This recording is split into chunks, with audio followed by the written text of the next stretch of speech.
शरद पवार एनडीएमध्ये जाणार या चर्चेला अजित पवारांच्या विधानामुळे आणखी बळ. पत्रकाराच्या शरद पवारांच्या फोटो संदर्भातील प्रश्नावरती तुमच्या तोंडात साखर पडो, अजित पवार यांचं सूचक विधान.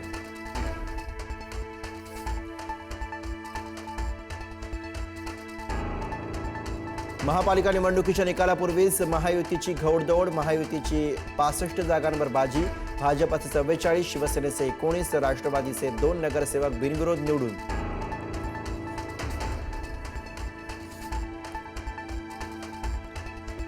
कल्याण डोंबिवली शिवसेना भाजप युतीची सत्तेकडे वाटचाल. युतीचे 15 नगरसेवक बिनविरोध. कल्याण डोंबिवलीमध्ये भाजपचे 9, शिवसेनेचे 4 नगरसेवक बिनविरोध.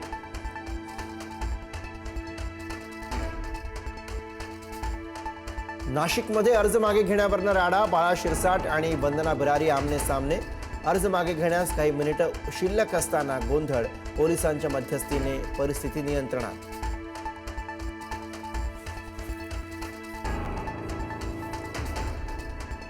आदित्य ठाकरेंच्या वरळी मतदारसंघात बंड कायम. वरळीमध्ये बंडखोरी शमवण्यात ठाकरेंच्या शिवसेनेला अपयश.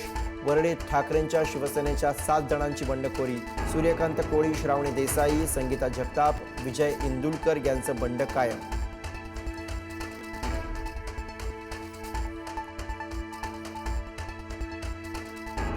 काही जण माझ्या नावाने बोंबाबोंब करत होते, पण अजितदादा माझ्या पाठीशी ठाम उभे राहिले.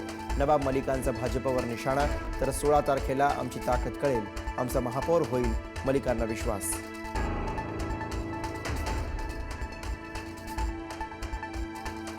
मुंबईकरांना हक्काची 1 लाख घरं देणार. आदित्य ठाकरे आणि अमित ठाकरेंचं आश्वासन. बेस्टच्या ताफ्यात 10,000 इलेक्ट्रिक बसेस आणि मनपा मार्फत कॅन्सर रुग्णालय सुरू करण्याचाही दिला शब्द.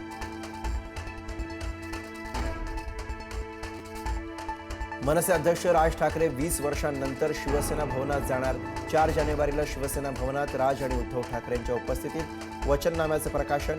शिवसैनिक आणि मनसैनिकांमध्ये उत्साहाचं वातावरण.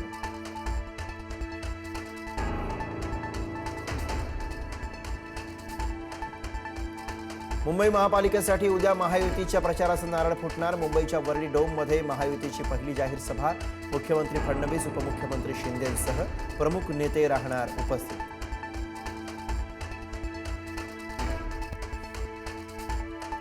महापालिका निवडणुकीच्या प्रचारासाठी उपमुख्यमंत्री एकनाथ शिंदे 4 जानेवारीपासून मैदानात. रोज 3 ते 4 सभांचं नियोजन. मुंबईत सभा घेऊन शिंदे प्रचाराचं नारळ फोडणार. खासदार श्रीकांत शिंदेही प्रचारात उतरणार.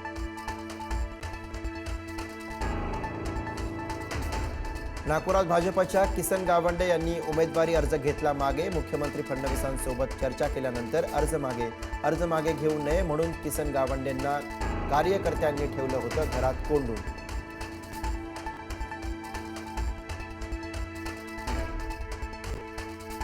विधानसभा अध्यक्ष राहुल नार्वेकरांविरोधात निवडणूक आयोगात तक्रार. उमेदवारांना धमकावून अर्ज भरू दिले नसल्याचा आरोप. आयोगाचे पालिका आयुक्तांना अहवाल पाठवण्याचा निर्देश.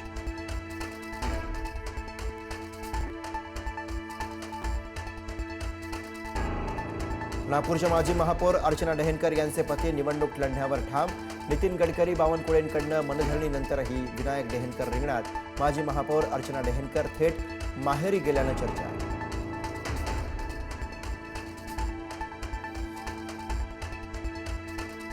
शिंदेच्या शिवसेनेचे उमेदवार उद्धव कांबळे यांची माघार. पुण्यात धनकवडीमध्ये प्रतिस्पर्ध्याचा फॉर्म खाऊन टाकल्याने गुन्हा दाखल झाल्याने माघार.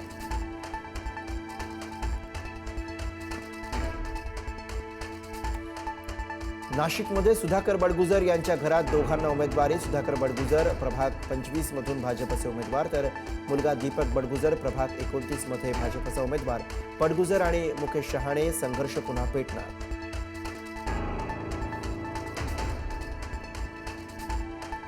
चांदिवलीत ठाकरेंच्या शिवसेनेला धक्का. मुस्लिम उमेदवार दिल्याने 3 शाखा प्रमुखांचे राजीनामे. निष्ठावंतांना डावलून आयात उमेदवार दिल्याने नाराजी.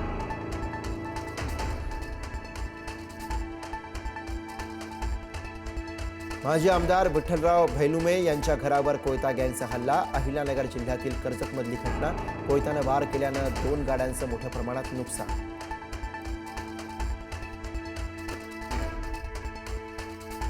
सोलापुरात राजकीय वादातनं एकाची हत्या. अर्ज माघारी घेण्यावरनं भाजपच्या 2 गटात वाद. मध्यस्थी करण्यास गेलेल्या मनसेच्या बाळासाहेब सरवदेंची हत्या. शिंदे गटाच्या लोकांनी हल्ला केल्याचा आरोप.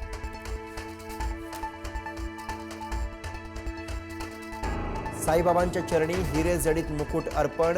585 ग्रॅम शुद्ध सोनं आणि मौल्यवान हिऱ्यांचा 80 लाखांचा मुकुट दान. साई भक्त प्रदीप मोहंती आणि त्यांच्या पत्नी प्रतिमा मोहंती यांच्याकडनं मुकुट अर्पण.